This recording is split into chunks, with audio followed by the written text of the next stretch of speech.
ಬಂಗಾಳಕೊಲ್ಲಿಯಲ್ಲಿ ವಾಯುಭಾರ ಕುಸಿತದ ಎಫೆಕ್ಟ್ ರಾಜ್ಯದ ಮೇಲೂ ಆಗ್ತಿದೆ. ಬೆಂಗಳೂರು ಸೇರಿದಂತೆ ರಾಜ್ಯದ ಹಲವೆಡೆ ಭಾರೀ ಮಳೆಯಾಗ್ತಿದ್ದು ಸಂಜೆ ಸುರಿದ ಮಳೆ 108 ಅವಾಂತರಗಳನ್ನು ಸೃಷ್ಟಿಸಿದೆ. ಸಂಜೆ ವೇಳೆಗೆ ಬೆಂಗಳೂರಿನಲ್ಲೂ ಕಪ್ಪು ಕಾರ್ಮೋಡ. ನಾಗವಾರದಲ್ಲಿ ಮನೆ, ಮೆಡಿಕಲ್ ಕ್ಲಿನಿಕ್ಗೆ ನುಗ್ಗಿದ ನೀರು. ಸಾಯಿ ಲೇಔಟ್ನಲ್ಲೂ ಕೆರೆಯಂತಾದ ರಸ್ತೆಗಳು. ರಾಜಧಾನಿಯಲ್ಲಿ ಸುರಿದ ಮಳೆ 108 ಅವಾಂತರ ಸೃಷ್ಟಿಸಿದೆ. ಕೊಂಚ ಕಾಲ ಅಬ್ಬರಿಸಿದ ಮಳೆರಾಯ ಈಗ ತಣ್ಣಗಾಗಿದ್ದಾನೆ. ಹೀಗಿದ್ರೂ ಕೆಲವೇ ನಿಮಿಷಗಳ ಮಳೆಗೆ ಬೆಂಗಳೂರಿನ ಜನ, ವಾಹನ ಸವಾರರು ಹೈರಾಣಾಗಿದ್ದಾರೆ. ಬೆಂಗಳೂರಿನ ಅನೇಕ ರಸ್ತೆಗಳು ಕೆರೆಯಂತೆ ಆಗಿ ವಾಹನ ಸವಾರರು ಸರ್ಕಾರಕ್ಕೆ ಶಾಪ ಹಾಕ್ತಿದ್ದಾರೆ. ಇದು ರೋಡೋ ಇಲ್ಲ ಕೆರೆಯೋ ಅಂತಿದ್ದಾರೆ. ಫ್ರೀಡಂ ಪಾರ್ಕ್ ರೋಡ್ ಮತ್ತು ಪ್ಯಾಲೇಸ್ ರೋಡ್ನಲ್ಲಿ ವಾಹನ ಸವಾರರು ಪರದಾಟ ನಡೆಸಿದ್ದಾರೆ. ಮತ್ತೆ ವರುಣನ ಕಾಟ ಎದುರಾಗಿರುವಂಥದ್ದು. ಯಾಕೆಂದರೆ ಕಳೆದ 3-4 ದಿನಗಳಿಂದಲೂ ಕೂಡ ಮಳೆಯ ವಾತಾವರಣ ಇತ್ತು. ಮಳೆಯ ವಾತಾವರಣ ಇದ್ರೂ ಕೂಡ ಯಾವುದೇ ರೀತಿಯ ಮಳೆ ಬಂದಿರಲಿಲ್ಲ. ಆದರೆ ಇವತ್ತು ಸಂಜೆ 4 ಗಂಟೆಯಿಂದ ಬೆಂಗಳೂರಿನ ಹಲವು ಭಾಗಗಳಲ್ಲಿ ಸಾಕಷ್ಟು ಧಾರಾಕಾರ ಮಳೆ ಬರ್ತಾ ಇದೆ. ಈಗ ನಾನು ಫ್ರೀಡಂ ಪಾರ್ಕ್ನ ಬಳಿಯಲ್ಲಿ ಇದ್ದೀನಿ. ಫ್ರೀಡಂ ಪಾರ್ಕ್ನ ಬಳಿಯಲ್ಲಿ ನೀವು ನೋಡ್ತಾ ಇರ್ಬೋದು, ರಸ್ತೆಗಳ ಇದು ಅಥವಾ ಕೆರೆ ಅನ್ನೋದ್ರ ಬಗ್ಗೆ ಅನುಮಾನ ಹುಟ್ಟಿಸುವಂಥ ರೀತಿಯಲ್ಲಿ ಧಾರಾಕಾರವಾಗಿ ಮಳೆ ಬೀಳ್ತಾ ಇದೆ. ಯಾಕೆಂದರೆ ಇಲ್ಲಿ ಸುತ್ತಮುತ್ತ ಧಾರಾಕಾರವಾಗಿ ಮಳೆ ಬೀಳ್ತಾ ಇರೋ ಹಿನ್ನೆಲೆಯಲ್ಲಿ ರಸ್ತೆಗಳು ಸಂಪೂರ್ಣವಾಗಿ ಜಲಾವೃತ ಆಗಿದ್ದಾವೆ. ಜಲಾವೃತ ಆಗಿದ್ದ ಹಿನ್ನೆಲೆಯಲ್ಲಿ ವಾಹನಗಳು ಕೂಡ ಓಡಾಟವನ್ನು ಮಾಡಲಿಕ್ಕೆ ಸಾಕಷ್ಟು ಹರಸಾಹಸವನ್ನು ಪಡ್ತಾ ಇರೋಂಥದ್ದು. ಅಂದರೆ 2 ವೀಲರ್ ಇರ್ಬೋದು, ಕಾರ್ ಇರ್ಬೋದು, ಮತ್ತು ಆಟೋಗಳಿರ್ಬೋದು, ಇವೆಲ್ಲ ಕೂಡ ಓಡಾಟವನ್ನು ಮಾಡಲಿಕ್ಕೆ ಸಾಕಷ್ಟು ಕಷ್ಟವನ್ನು ಪಡ್ತಾ ಇದ್ದಾವೆ. ಬಸ್ಗಳು ಕೂಡ ನೀವು ನೋಡ್ತಾ ಇದ್ದೀರಿ, ಬಸ್ಗಳು ಕೂಡ ಸಂಚಾರವನ್ನು ಮಾಡಲಿಕ್ಕೆ ಕಷ್ಟಪಡುವಂಥ ಪರಿಸ್ಥಿತಿ ಎದುರಾಗ್ತಿದೆ.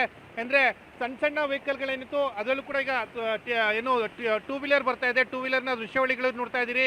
ಎಷ್ಟು ಮಟ್ಟಿಗೆ ಕಷ್ಟವನ್ನು ಪಟ್ಟು ಮುಂದೆ ಸಾಗಬೇಕಾಗಿರೋಂಥ ಪರಿಸ್ಥಿತಿ ಎದುರಾಗ್ತಾ ಇದೆ. ಯಾಕೆಂದರೆ ಇಡೀ ರಸ್ತೆ ಅಂದರೆ ಫ್ರೀಡಂ ಪಾರ್ಕ್ನಿಂದ ಕೆಳಭಾಗದಿಂದ ಮೆಜೆಸ್ಟಿಕ್ಕಿಗೆ ಸಂಪರ್ಕ ಮಾಡುವಂಥ ರಸ್ತೆ ಏನಿದೆ, ಮೌರ್ಯ ಸರ್ಕಲ್ ತನಕನೂ ಹೋಗುವಂಥ ರಸ್ತೆ ಏನಿದೆ, ಅಲ್ಲಿ ತನಕನೂ ಕೂಡ ಇದೇ ರೀತಿಯಲ್ಲಿ ಜಲಾವೃತ ಆಗಿರುವಂಥದ್ದು. ಅಂದರೆ ಇನ್ನೂ ಕೂಡ ಅಂದರೆ ಈಗ ಕೇವಲ 20-25 ನಿಮಿಷ ಅಷ್ಟೇ ಆಗಿರುವಂಥದ್ದು ಮಳೆ.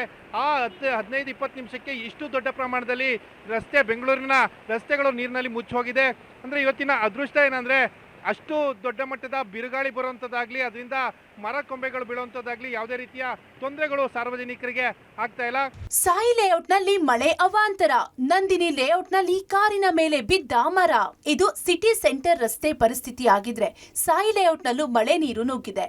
ನಗರದ Shivajinagar, Malleshwaram, corporation, Majestic, KR market, Chamarajpet, Malleshwaram, Rajajinagar ಸೇರಿದಂತೆ ಹಲವೆಡೆ ಧಾರಾಕಾರ ಮಳೆಯಾಯಿತು. ದಿಢೀರ್ ಮಳೆಯಿಂದ ವಾಹನ ಸವಾರರು ಪರದಾಡುವಂತಹ ಸ್ಥಿತಿ ನಿರ್ಮಾಣವಾಗಿತ್ತು. ಇನ್ನು ಸಂಜೆ ಮಳೆಗೆ ನಾಗವಾರ ಮುಖ್ಯ ರಸ್ತೆ ಸಂಪೂರ್ಣ ಜಲಾವೃತಗೊಂಡಿದೆ. ವೈಟ್ ಟ್ಯಾಪಿಂಗ್ ಕಾಮಗಾರಿ ಪರಿಣಾಮ ಕ್ಲಿನಿಕ್ ಮತ್ತು ಮೆಡಿಕಲ್ ಸ್ಟೋರ್ಗೆ ಮಳೆ ನೀರು ನುಗ್ಗಿದ್ದು ಸಾವಿರಾರು ರೂಪಾಯಿಯ ಔಷಧಿಗಳು ಹಾಳಾಗಿದೆ.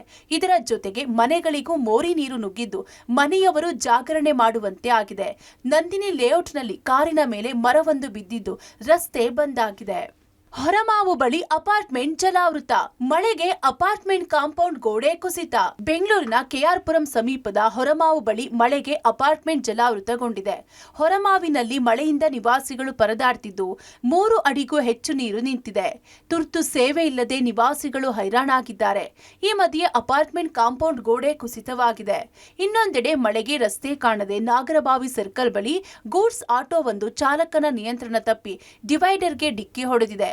ಮತ್ತೊಂದು ಕಡೆ ಬೈಕ್ ಸವಾರನು ಸ್ಕಿಡ್ ಆಗಿ ಕೆಳಗೆ ಬಿದ್ದಿದ್ದಾನೆ.